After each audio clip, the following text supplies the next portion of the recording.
You're not in the wedding party anymore, she said, eyes glossy with fake sympathy.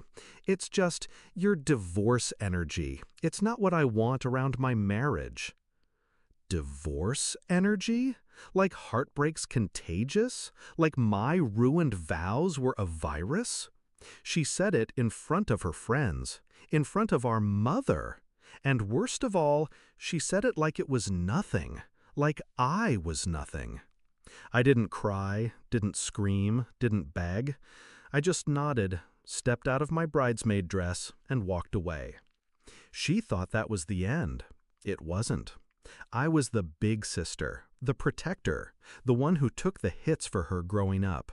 I covered for her when she snuck out, paid her rent when she lost jobs, held her hair back during her hangovers, and held my tongue through her tantrums. She clung to me during my wedding, gushed about how much she wanted one just like it. I made it happen for her, booked the most expensive villa on the Amalfi Coast, paid in full as a wedding gift. 5 bedrooms, private chef, cliffside views.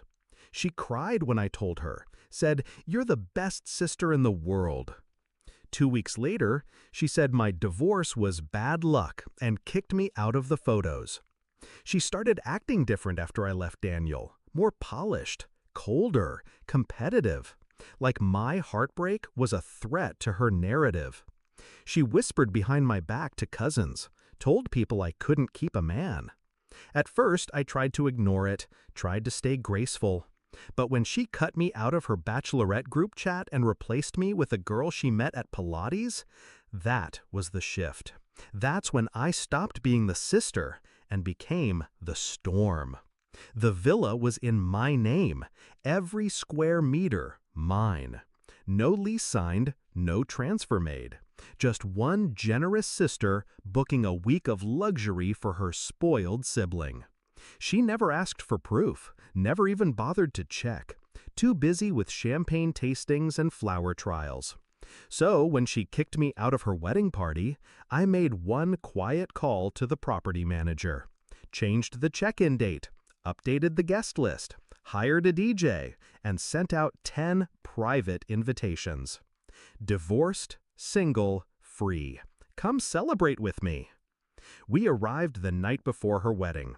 I walked barefoot across that villa's marble floors, sipped wine under moonlight, and watched waves crash beneath the balcony.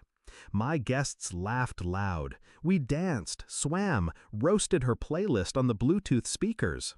The next morning, I ordered breakfast for 12, laid by the infinity pool in a silk robe and mirrored sunglasses.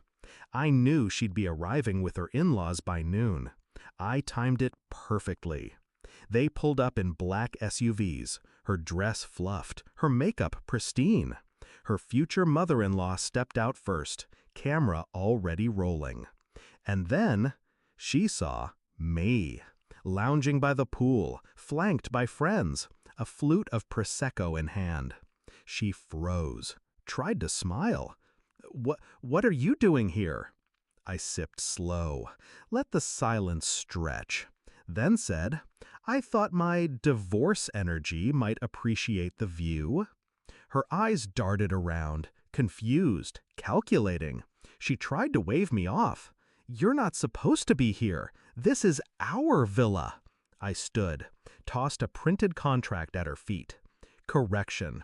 It's my villa, booked in my name, paid with my card. No refund, no transfer. She laughed, the fake manic kind. "You're joking, right? This is my wedding." I stepped closer, lowered my voice. "You made it clear I bring bad luck. I just didn't think you'd want me haunting your honeymoon suite."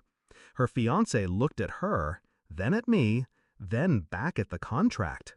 His parents weren't smiling anymore. One of her bridesmaids muttered, "Wait, what's happening?"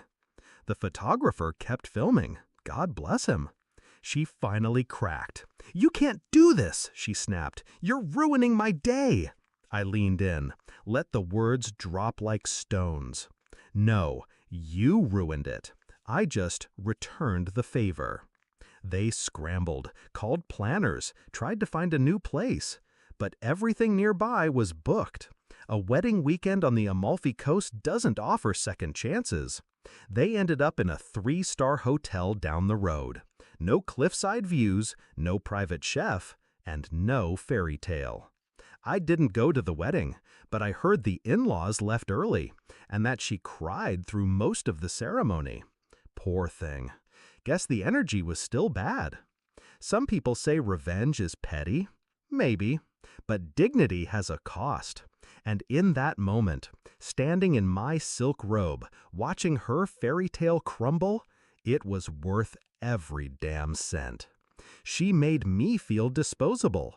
I reminded her I never was. And as for bad luck, turns out it looks a hell of a lot like poetic justice.